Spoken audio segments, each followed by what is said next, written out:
let's move on to a topic that gives you anxiety, which is money. And I got to be honest, I had been avoiding talking about money on the podcast for a long time. And let me tell you why. I thought it'd be a total snooze fest. I mean, come on, financial planning, boring. And I personally, I don't know if you feel this way, but I feel this way. There's a lot of financial experts out there that are so freaking condescending and they speak in jargon and it's sort of like, you should know this. So I'm like, we don't need to talk about money. Well, then I found Tiffany Aliche.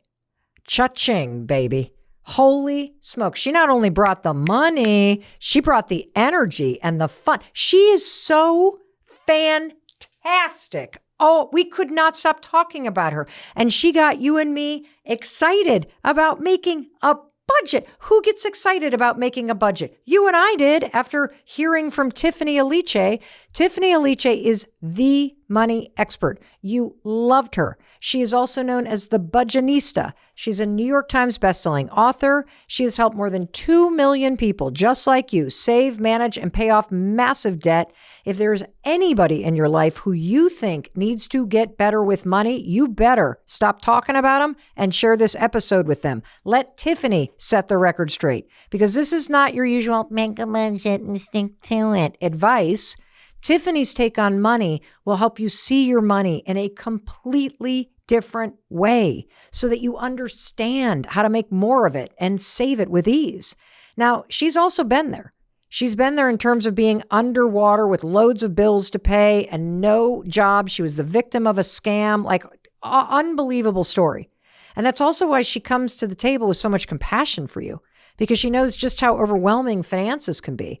And she also has this knack. Ooh, I love people like this knack for explaining boring things like budgets, snooze fest, and bills. I don't want to talk about that. But she has a way of talking about it that makes you just want to hear her keep talking. And she makes you feel like you're an expert too. And so when she came on the Mel Robbins podcast, one of the very first questions I asked her was about budgeting, because I hate budgeting. And I freaking love the analogy she gave.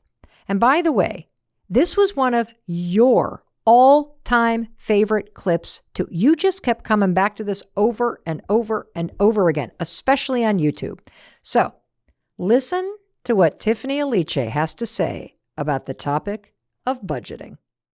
I want you to think about a budget the way what I say is like how you think about like your mom, right? So you've got 3 kids, right? Yeah. And so if like, say your son's like, oh, when he's little, Mom, can I have dessert? You'd say yes after you have dinner.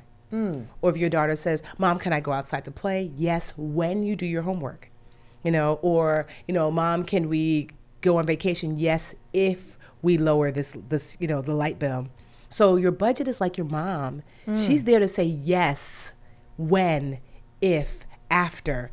So it's really a say yes plan, but one that's safely implemented so you can maintain the thing that you want, right? Okay. So you could call it a money list. That's what I usually start with because people hate that name. I like the name money list. Yes. What does a money list mean? A budget. Okay, I love this reframe because I hear the word budget and I hear no and restriction. Mm-hmm.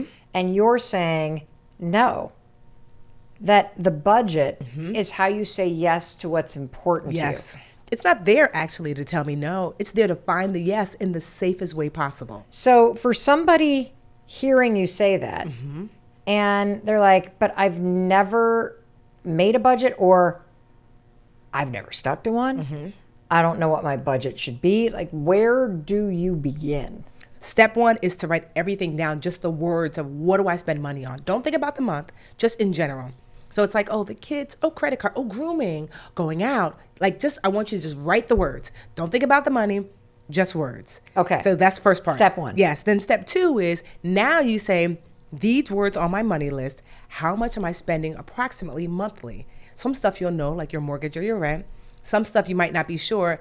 Go pull out your bank statement and see on average the last few months how much you're spending on groceries or eating out or grooming. Or electricity or water. Yes. Or any of those things that you don't even really think, oh my God, I got that bill. Exactly. So then that's within a month frame on average, right? Yep. So that's step 2. Okay. Then step 3 is to write down how much you make on average every month from all of your areas. So maybe you get alimony, maybe you get child support, If you have a job, whatever that is, how much are you making monthly?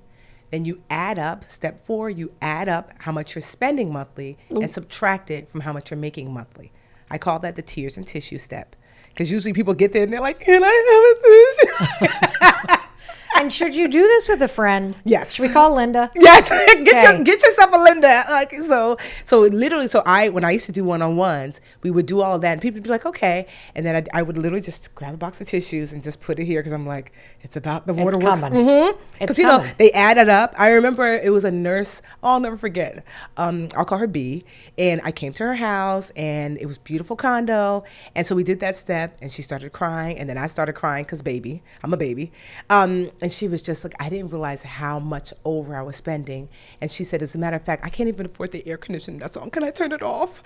And I was like, yeah, yes. So we sat with the fan on because she just turned on the air conditioning because I was coming over. So I was like, turn off the AC. A fan is fine. That tears and tissue step allows you to see what do you need to do now. And so let's say you've done that, right? And you've made the money list. And you see what's coming in and what's coming out. You're like faced with the reality. Yeah. Tears and tissues. Yes. And you see that you are outspending every month what's actually coming in. What is the next step? The next step is I want you to categorize your expenses before you get to slashing and dashing, because that's what people want to do. I won't eat out. I won't. Yeah, I'm never going to eat again. Never going to turn the lights on in this house. Get the candles.